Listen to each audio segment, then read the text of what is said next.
سعودی عرب اس وقت کائنات ارضی کے اوپر وہ مقدس جگہ ہے کہ جس کو پوری کائنات کے اندر بسنے والے اہل ایمان بڑی محبت و عقیدت کی نگاہ سے دیکھتے ہیں۔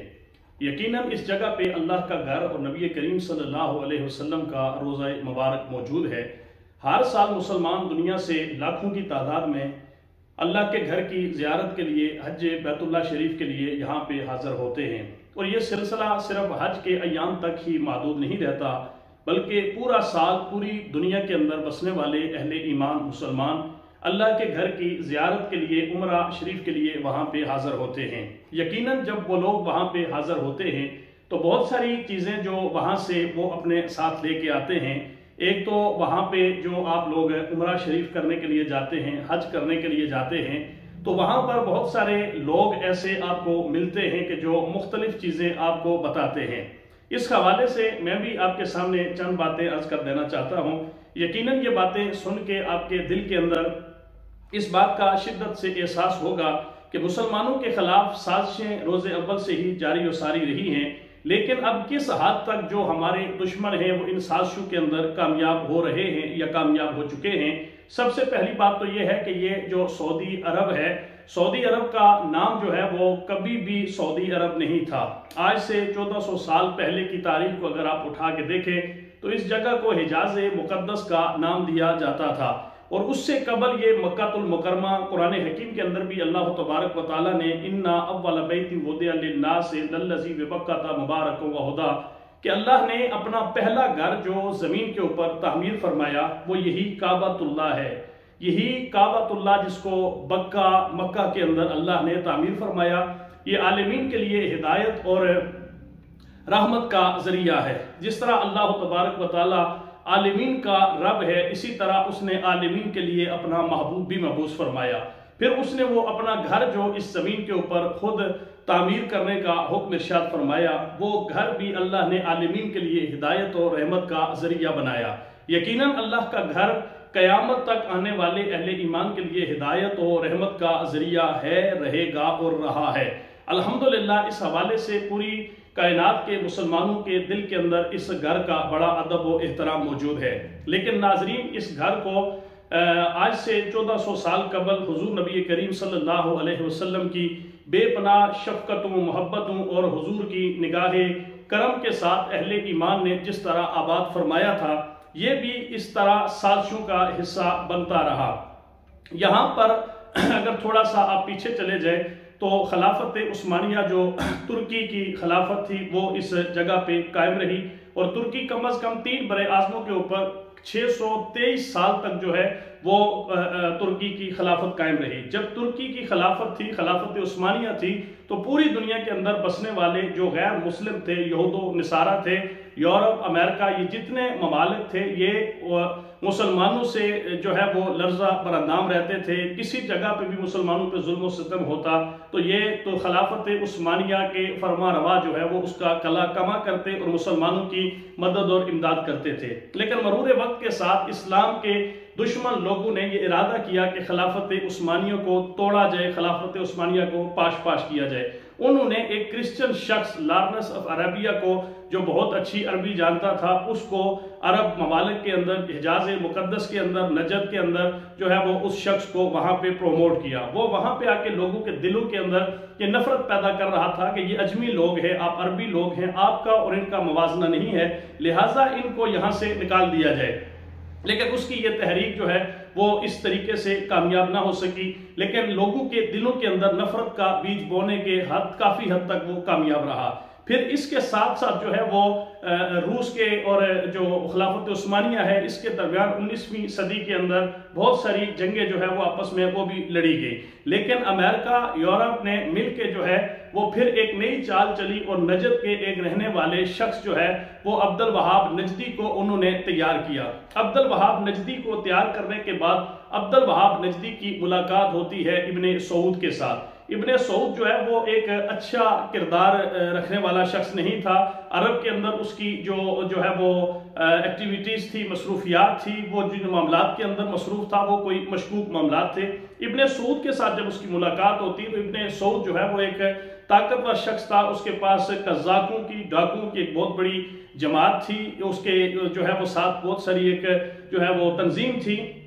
جو عبد الوہاب نجدی تھا اس نے اس کو یہ لالچ دیا کہ ہم اس علاقے کے اوپر قبضہ کرتے ہیں، عثمانیوں کو یہاں سے نکالتے ہیں اور ہم جو ہے وہ اس جگہ کے اوپر اپنی حکومت قائم کرتے ہیں۔ اس پورے منصوبے کے پیچھے جو ہے وہ امریکہ تھا، اسلام کے خلاف جو دشمن طاقتیں تھی وہ اس کے پس پردہ جو ہے وہ حرکت میں تھی، انہوں نے اس کی جو ہے وہ بھرپور جو ہے وہ حمایت کی اور انہیں سپورٹ کیا۔ پھر ایک وقت ایسا آیا کہ یہاں پر جنگ و جدل کا ماحول شروع ہو گیا۔ مکہ، مدینہ، طائف کے اندر، نجد کے اندر، ان علاقوں کے اندر جو ہے وہ ایک جنگی کیفیت بن گئی اور لوگوں کی قتل و غارت گری شروع کر دی گئی۔ ابن سعود کے جو فوج تھی، جو لوگ تھے، انہوں نے لوگوں کو بے دریغ قتل کرنا شروع کر دیا۔ خلافت عثمانیہ نے جب اس چیز کو محسوس کیا کہ یہاں پر ہمارا زیادہ دیر رہنا مزید جو ہے وہ اس حرم کے تقدس کو پامال کرنے کے برابر ہے، لہٰذا وہ یہاں سے چلے گئے۔ جب وہ یہاں سے چلے گئے تو اس کے بعد اس جگہ پہ محمد بن عبد الوہاب نجدی جو تھا یہ نجد کا رہنے والا تھا،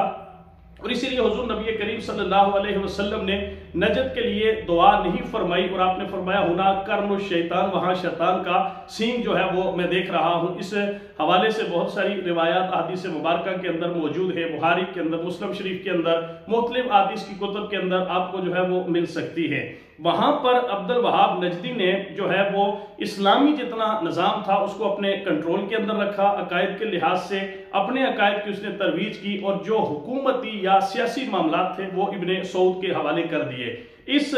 ساری جنگ کا نتیجہ یہ نکلا کہ 1922 کے اندر یہاں سے ترکی چلا گیا، خلافت عثمانیہ ختم ہو گئی اور وہاں پر آل سعود نے اپنی حکومت قائم کر دی۔ 1927 کے اندر جو ہے وہ وہاں پر آل سعود شاہ عبد العزیز جو ہے وہ خلیفہ مقرر ہوا، اس نے اپنی بادشاہت جو ہے وہ قائم کر دی۔ پھر اسی طرح 1932 کے اندر اس نے اس کا نام تبدیل کر کے المملکۃ العربیہ السعودیہ جو ہے وہ اس جگہ کا نام اس نے رکھا، اور حجاز مقدس یا وہ جو مکہ اور مدینہ شریف وہ ختم کر کے سرکاری طور پہ اس کو سعودی عربیہ کا نام دیا، یعنی اپنے نام کے اوپر اس جگہ کا نام رکھا گیا۔ پھر اگلی ستم ظریفی یہ ہوئی کہ جس جگہ پہ جنت البقیع، جنت المعالی، یہاں پر جو ہے وہ بالکل اصحاب رسول، آل رسول اور مقدس ہستیوں کی قبور موجود تھی، ان کو نجدی عقائد کے مطابق بلڈوز کیا گیا اور وہاں پر ایک نئی جو ہے وہ تاریخ رقم کی گئی۔ سب سے بڑی جو ظلم اور زیادتی والی بات میں آپ سے کرنا چاہتا ہوں وہ یہ ہے کہ آپ حرم شریف کے اندر جائیں تو انہوں نے مختلف لوگ جو ہے وہ رکھے ہوتے ہیں جو لوگوں کے ذہنوں کے اندر مختلف قسم کی باتیں بٹھا رہے ہوتے ہیں، یہ غلط ہے، یہ صحیح ہے، فلاں غلط ہے، فلاں صحیح ہے۔ اس حوالے سے ان کی سب سے بڑی جو پوری دنیا کے اندر کوشش ہے کہ ہمارے عقائد پوری دنیا کے اندر ان کو جو ہے وہ قائم کر دیا جائے۔ اس حوالے سے وہ کہتے ہیں کہ کوئی شخص جو ہے وہ کوئی حیثیت نہیں رکھتا۔ مجھے بڑی تکلیف اس بات سے ہوئی کہ حرم شریف کی توسیع ہوئی، حرم شریف کو بہت وسیع کیا گیا، لیکن حرم شریف کی توسیع کے اندر جو تکلیف دہ چیز جو ہے وہ پوری دنیا کے لیے ہے کہ حرم شریف کے سارے دروازوں کے اوپر جو نام رکھے گئے ہیں وہ آل سعود کے جو فرما روا گزرے ہیں ان کے ناموں کے اوپر وہ حرم شریف کے دروازے رکھے گئے ہیں۔ جو مرکزی دروازہ ہے اسے باب الملک فہد کا نام دیا گیا ہے۔ اب اس کے بعد جو ہے وہ ایک اور مرکزی دروازہ اسے جو ہے وہ باب الملک عبد العزیز کا نام دیا گیا ہے۔ میں یہ صرف آپ سے عرض کرنا چاہتا ہوں کہ ایک بہت بڑا بادشاہ ہو، اس بادشاہ کا حویلی ہو، اس کا گھر ہو، تو اس کے گھر کے اوپر کسی غلام یا خادم کا نام جو ہے وہ نہیں لکھا جاتا بلکہ اسی بادشاہ کا نام لکھا جاتا ہے۔ وہاں پہ حرم شریف کے اندر ایک شیخ جو مکی صاحب مشہور ہیں، لوگوں کو درس دیتے ہیں، ان کی جتنی گفتگو آپ سنیں وہ ساری کی ساری گفتگو جو ہے وہ بالکل خواتین کے مسائل، مردوں کے مسائل، اور بڑا ایک جو ہے وہ ایک بالکل آپ سمجھیں کہ جس طرح ہمارے ٹی وی چینلز کے اوپر کچھ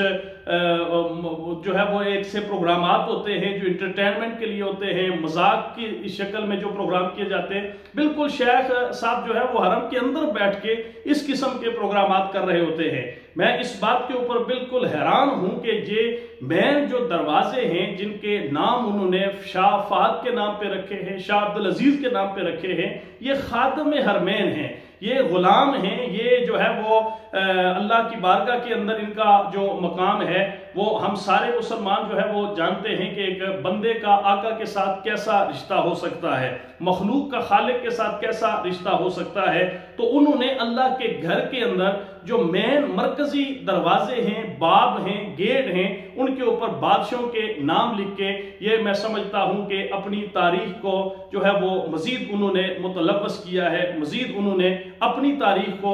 خراب کیا ہے، اور پوری دنیا کے اندر بسنے والے مسلمانوں کے دلوں کے اندر جو ہے وہ اپنی محبت و عقیدت کے اندر مزید جو ہے وہ کمی لے کے آئے ہیں۔ اب تو وہاں پہ آزادی کے ساتھ جب جو ہے وہ آل سعود جب شاہ عبدالعزیز فرما روا بنا، تو پوری دنیا سے، امریکہ سے جتنے ممالک تھے اسلام دشمن قوتیں تھی، وہ خلافت عثمانیہ کے خاتمے پہ آل سعود کے فرما روا بننے پہ اس کو مبارک دینے کے لیے باقاعدہ طور پہ وہاں پہ آئے۔ آج بھی آپ دیکھتے ہیں کہ اگر حرم شریف کے اندر سے پوری دنیا کے اندر اچھا پیغام جائے، اسلام کا پیغام جائے، تو پوری دنیا کے اندر میں سمجھتا ہوں کہ مسلمان آج بھی جو ہے وہ حرم کعبہ سے مساوات، برابری، عدل و انصاف اور خیر کے پیغام کو قبول کرے۔ لیکن آل سعود کو اپنی فکر، اپنے اندرونی معاملات کے اندر ایسا الجھاؤ ہے کہ وہ حرم جو ہے وہ حرم شریف کے جو دروازے ہیں ان کے اوپر بھی اپنے نام کندہ کر کے اس کو بالکل اپنی ذاتی ملکیت سمجھ رہے ہیں۔ اللہ کی بارگاہ میں دعا ہے کہ اللہ ان کو ہدایت عطا فرمائے۔ آپ جتنے لوگ عمرے کے لیے جاتے ہیں، حج کے لیے جاتے ہیں، پوری دنیا کے لیے ہدایت کی دعا مانگا کریں، بالخصوص آل سعود کے لیے جو اس وقت وہاں بیٹھے ہوئے ہیں، ان کے لیے ہدایت کی خصوصی طور پہ دعا جو ہے وہ کیا کریں۔ علامہ اقبال نے اسی درد کے اندر یہ کہا تھا کہ وہ فاقہ کش جو موت سے ڈرتا نہیں ذرا، روح محمدی اس کے بدن سے نکال دو، فکر عرب کو دے کر فرنگی تخیلات، اسلام کو حجاز و یمن سے نکال دو۔